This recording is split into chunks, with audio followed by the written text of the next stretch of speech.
والنبي يقول صلى الله عليه وسلم من كانت الآخرة همه قفك آخرة هي قصد كيسا إيا النيديس هم كيسا إيا مروك تيسا إيا فكر كيسا إيا قصد كيسا قفك آخرة أويهي صدح عرمات أيو قفك سهلية جعل الله غناه في قلبي إلهي بقلبي يسوحوا لقاها يا غني النمو إيا هضانت النمو سقوا وحبابها يسنن أيو قلبي وحو كيه يقف غني أيو قلبي كيه markuu arka dadka didaalaya oo rafaadaya oo dhibaatoonaya oo daacada ilaahay kaga fogaanaya waba la yaaba qalbiga ayaa ilaahay qani ka siinaya wajama'a lahu shamla arrimihiisa iyo masaalixdiisana ilaahay baa u aruurinaya hal maalin buu wuxuu ku qabanayaa 10 arrimood oo midkiiba maalin gooniya ay u baahan tahay ayaa ilaahay arrimihiisa u khulaasaynaya u koobahaya وحلا وحو قبتبا إلهي با أفضلينها هي أسهل هي أرميه سنة والله أروريني وأرنك الله بعض وتأتيه الدنيا وهي راغمة الدنيا دون وحي أو إيمان يسا أيضا قصبا راغمة أيضا سند ليسن أو قصبا بي إيمان يسا أيضا ما سور راسن يسا أسباب يرو فضل بليمي الدنيا دي أو ضعيسن أو هقانسن با أو إيمان يسا صدح دا الرموت إلهي وحو أبلن قاضي وحويان قفك همجيسا هي النيديسو هي فكر كيسو يهي آخره متى كلافيري صدح عقوبة يا سارم ومن كانت الدنيا همه قفك أيتهي الدنيا ذو قصد كيسيا مروكتيسيا النيديسا أيتهي صدح الرموت بوعلو عقابيا جعل الله فقره بين عينيه إلهي با فقريgiisa iyo gaajadiisa labada indhood hortooda keenahay faqrigi ba hortiisa taagan oo u dhawaaday markaasuu maantoo dhan wuxuu ka cararayaa faqr wax alla waxa uu haysto oo adduunyo ah inuu kordhiyo oo ziyaadiyo hamigeeda ayaa ku taagan maxaa yeelay faqri baa u muuqda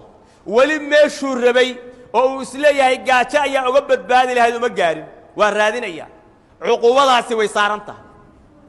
وفرق عليه شمله أرميه سنة إلهي وكلا جينيا هبين إيا مالي أرد بكتشرة ساعات كست أرد بكتشرة قاربا سنة كمركو لما هذا حجك إنا يسوقوا تان هل بالأوكلي أشاني سفراقان وهلين هدات إلى حجك من اللي يقول لي يعني لو تنسنا كوربا اللي يقول يا شيء يقول لي أشاني سفراقا يواي وها أشانيس كأواي وبيتك إلهي إنه الطقاء صو عمره يستوى حجي أشانيس بقول لي waxa uu ka carray oo raadinayo oo mashquuliyana waa adduunyo hamigaasna wuxuu keenay qalbiga ayaa faqri kaga jira indhaha ayaa faqri ka saaraya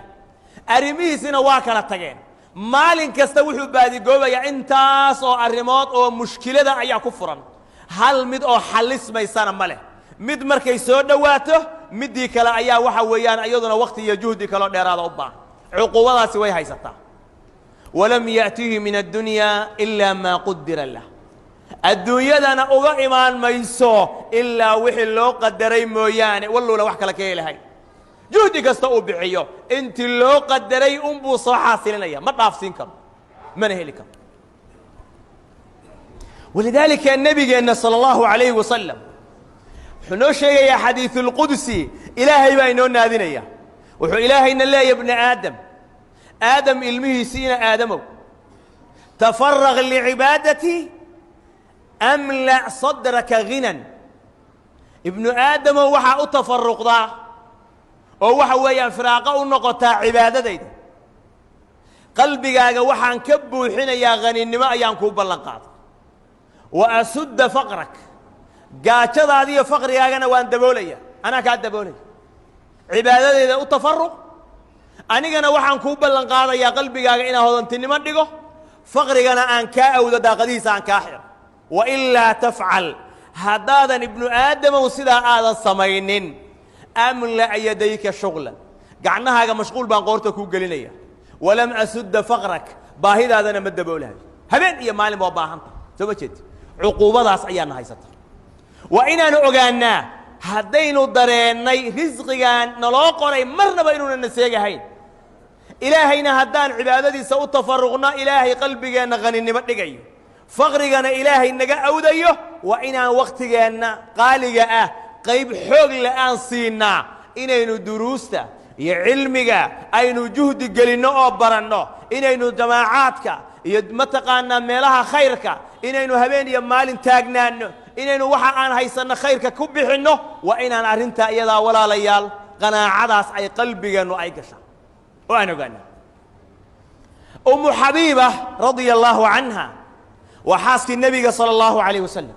ayadoo ducaysanaysaa nebigu maqla maxay ku ducaysanaysay waxay ku ducaysanaysaa allaahuma amticnii bizawji rasuuli illaah wa biabi abi sufyaan wa biakhii mucaawiya ilaahu iigu raaxee zawjkayga nolol dheeraan isla qaadanna aabbahay abu sufyaan walaalkay mucaawiya aad bay u jecla saddexdaba markaasay waxay rajaynaysaa ilaahay weydiisanaysaa nolol raaxa leh oo barwaaqa ah dheer inay ku wada noolaadaan nebigu markaasuu wuxuu yidhi sala allahu calayhi wasalam laqad sa'alti illaah ilaahay waxaa weydiisatay umu xabiiboy liaajaali lmadruuba aajaal iyo madal iyo muddo la yeelay oo laga faaruqay waxba aan lagu kordhinahayn wa ayaamin macduuda maalmo la tiriyey oo aan la dhaafahayn wa arsaaqin maqsuuma arsaaq la qaybiyey oo laga tafaruqo oo laga faaruq noqday ayaa ilaahay su'aalanaysa laa yucajilu shay'an minha qabla xilli shay ka mida ilaahay soo dedejin mahayo intaas wakhtigiisa ka hor walaa yu'akhiru shay'an minha bacda xilli markii la gaarana shay ka mida ilaahay ma dibdhigahayo waa laga faaruqay walow sa'alti illaaha ayaa nebigu yidhi marka haddaad ilaahay su'aalan lahayd an yucaafiyaki min cadaabin fi الnaar wa cadaabin fi اlqabri lakaana khayran lak haddaad ilaahay su'aalan lahayd cadaabka aakhiro iyo cadaabka qabriga ilaahay inuu kaa badbaadiyo ayaa kuu khayr badnaan lahay oo kuu fiicnaan lahay halkaa ducadaada u leex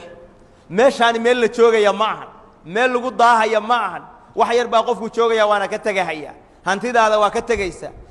xooggaagu waa baaba'aya halkaa u leex asbaabaha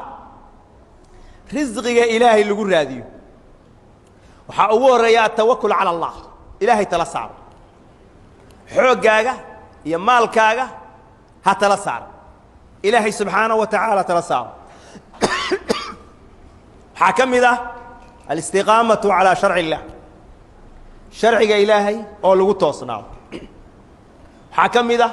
qaraabada oo la xidhiidhiyo waxaa ka mid ah istikfaarta oo la badiyo